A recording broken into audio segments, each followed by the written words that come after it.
అమ్మా అమ్మా నాకు నాకు ఆ చంద్రుడు కావాలన్నాడు.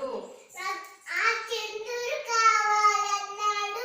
చంద్రుడు చిక్కడు చంద్రుడు చిక్కడు మనకని తల్లి ముద్దుగా చెప్పింది.